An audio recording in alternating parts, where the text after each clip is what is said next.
Welcome back to Make Play Treasure. Today we're reading Think Cool Thoughts by Elizabeth Perry, illustrated by Linda Bronson.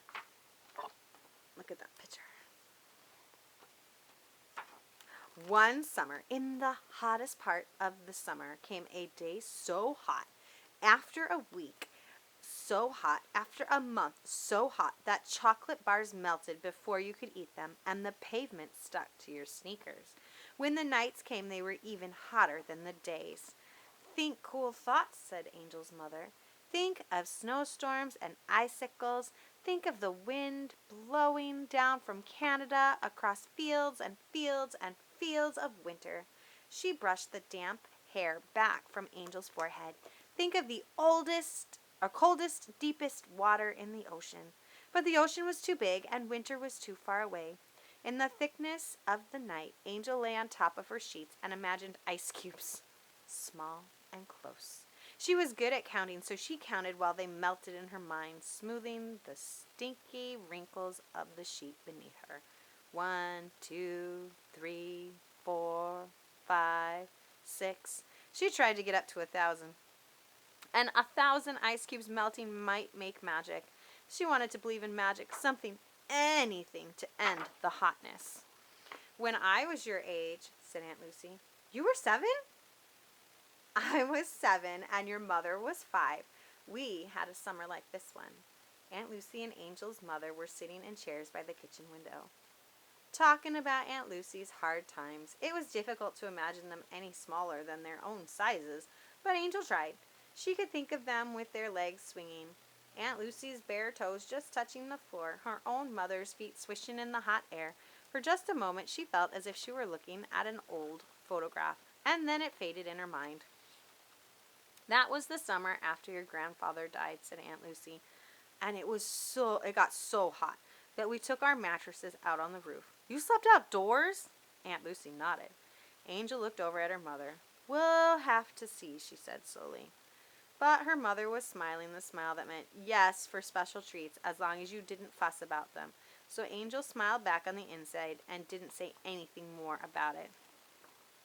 Later that afternoon, they dragged her mother's old mattress lump bump bump up all the stairs, and the hottest air got even hotter because it mixed with the sweat on their faces and the mattress dust and the stair carpet dust that they kicked up with the lumping and bumping along.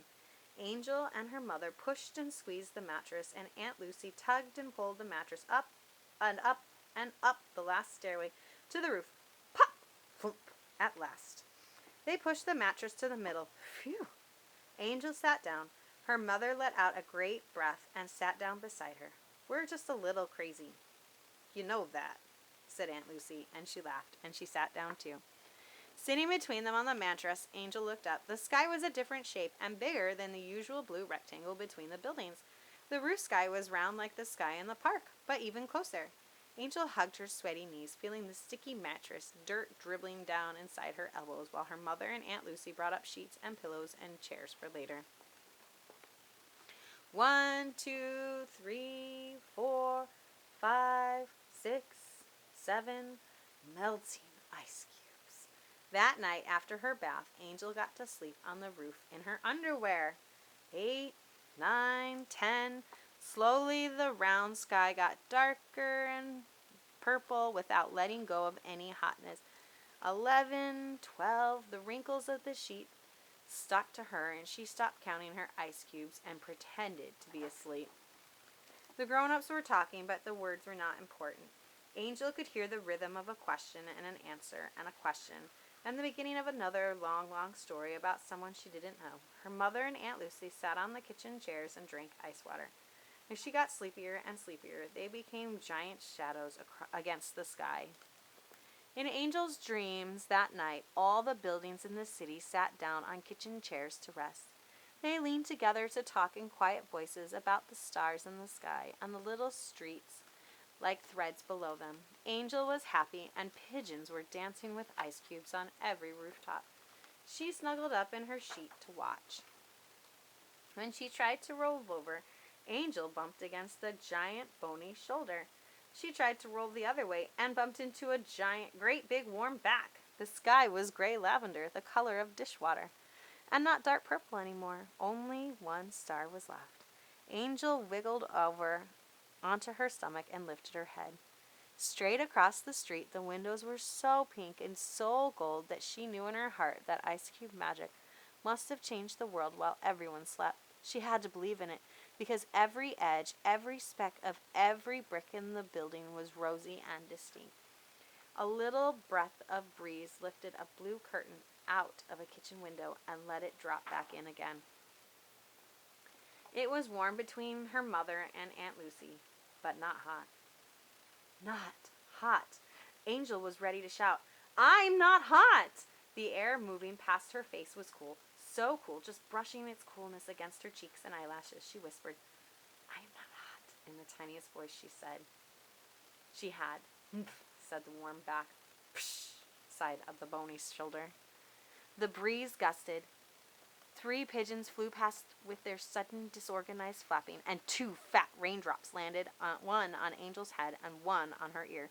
Her mother woke up fast. Aunt Lucy woke up fast, too. "Quick, Lucy," said Angel's mother. "If the mattress gets wet, it will be forever drying." "Angel, darling, you take the sheet and pillows," said Aunt Lucy, stretching her back as she stood up, "and keep them off the ground." They hustled the mattress inside and lumped it in a hurry down all the stairs. Angel followed, watching the grown-ups bent in all directions, squeezing the mattress back into the apartment. She felt like the Statue of Liberty, holding up the sheets and pillows as she stepped carefully after them. Then they all went back up to the roof to get the kitchen chairs to bring them in out of the wet. "Don't stop me," said Aunt Lucy, and she sat right down on one of those kitchen chairs. "My goodness, oh, my goodness," she said, "after all that heat." Said Angel's mother, and she sat down too.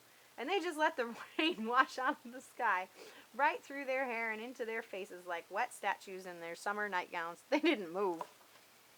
Angel looked up into the big round sky. She opened her mouth wide and caught the rain in her lips, little splashing sips. She spread her fingers apart and let the rain get in between them, wiggled her toes, and began to twirl and dip and hop, bop like the pigeons and the ice cubes in her dreams.